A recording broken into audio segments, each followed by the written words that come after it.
आज मैं आपके सामने एक यूनिक बिजनेस मॉडल के बारे में बात करूंगा जो कि शायद ही इंडिया में कोई ऐसा कंपटीशन में कंपनी ऑपरेट कर रही हो। इस कंपनी का नाम है Mahindra club and resorts. Company के इस साल के रेवेन्यू ग्रोथ में अराउंड 20% की ग्रोथ दिखाई दी है। कंपनी के पैट के अंदर अराउंड 68% की ग्रोथ दिखाई दी है। कंपनी की बैलेंस शीट में डेट ना होने की वजह से कंपनी कैश पॉजिटिव है और कंपनी की बैलेंस शीट में अराउंड 1100 करोड़ का कैश पड़ा हुआ है। इस साल कंपनी ने जो मेंबर एडिशन करे हैं वो अराउंड 17,000 से ज़्यादा के करे हैं, जो कि लास्ट ईयर के कंपैरिजन में अराउंड 37% की ग्रोथ दिखाई दी है। अगर कंपनी के क्यूमुलेटिव मेंबरशिप काउंट की बात करूं तो वो है अराउंड 2,81,000 से ज़्यादा के। कंपनी की अगर टोटल ओवरऑल रिजॉर्ट्स की बात करूं तो वो है अराउंड इंडिया में 102 रिजॉर्ट्स। और कंपनी के एबिटा मार्जिन की बात करूं तो वो अराउंड पड़ता है हमारा 23% से ऊपर का। अब ऐसे मैट्रिसेस अगर आपको पता चल जाए और आप ये सोचे कि यार होटल इंडस्ट्री में तो पैसे ही नहीं बनते, तो ये बिजनेस ऐसा क्या कर रहा है जो कि इस टाइम इतने बढ़िया लेवल पे कंपनी ट्रेड कर रही है। तो इनका यही यूनिक पार्ट है कि ये एक ऐसा बिजनेस कर रहे हैं जो कि शायद ही इंडिया में कोई कंपटीशन में कंपनी कर रही हो। क्यों? क्योंकि ये एक ऐसे बिजनेस में ऑपरेट करते हैं जहाँ पे ये एक मेंबरशिप मॉडल में काम करते हैं, जहाँ पे लोग इनकी मेंबरशिप लेके ही सिर्फ और सिर्फ इनके रिजॉर्ट्स में विजिट कर सकते हैं।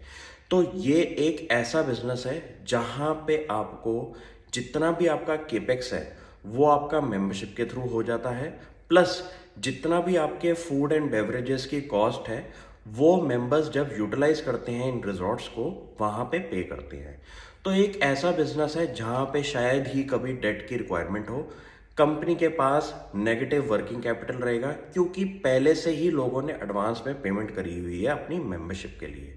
और अगर मैं एक मेंबरशिप एवरेज यूटिलाइजेशन की बात करूं तो वो अराउंड 4.2 लैक्स हो चुकी है, जो कि लास्ट ईयर के कंपैरिजन में एक इंक्रीमेंट दिखाई दिया है।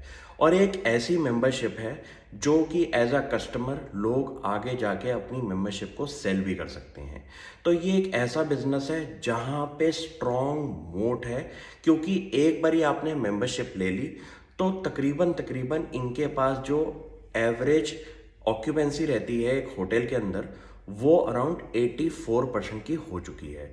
क्योंकि एक ऐसा चीज़ है जहाँ पे लोग मेंबरशिप लेते हैं तो उनके पास एक दिमाग में चीज़ रहती है कि यार हमको इस रिजॉर्ट में एक बारी फिर से विजिट करना पड़ेगा 1 साल के टाइम पीरियड में। तो जिसकी वजह से होटल ऑक्यूपेंसी इंक्रीज होने की वजह से कंपनी के जो मोट एबिटा मार्जिन है वहाँ पे भी एक बहुत बढ़िया लेवल पे कंपनी ट्रेड कर रही है। तो ये एक ऐसा बिजनेस है जिसको अगर एक बड़े लेवल पे कंपनी खींच के ले जाए तो बहुत मोटा पैसा बनेगा और आप धीरे धीरे अपने रिजॉर्ट्स भी इंक्रीज कर सकते हैं जैसे जैसे आपके वहाँ मेंबरशिप का पैसा आएगा। तो ऐसे बिजनेसेस को आप आइडेंटिफाई करें जो कि एक यूनिक बिजनेस मॉडल के अंदर काम कर रहे हैं, एबिटा मार्जिन इंडस्ट्री से काफ़ी अच्छे लेवल पे हों और कंपनी हमारी पैट पॉजिटिव रहे। क्योंकि होटल इंडस्ट्री एक ऐसा कैपिटल इंटेंसिव बिजनेस है जहाँ पे आपको कहीं ना कहीं आपको होटल्स इंक्रीज करने की वजह से आपके कैश फ्लो फ्रॉम ऑपरेशन में हमेशा दिक्कत दिखाई देती है।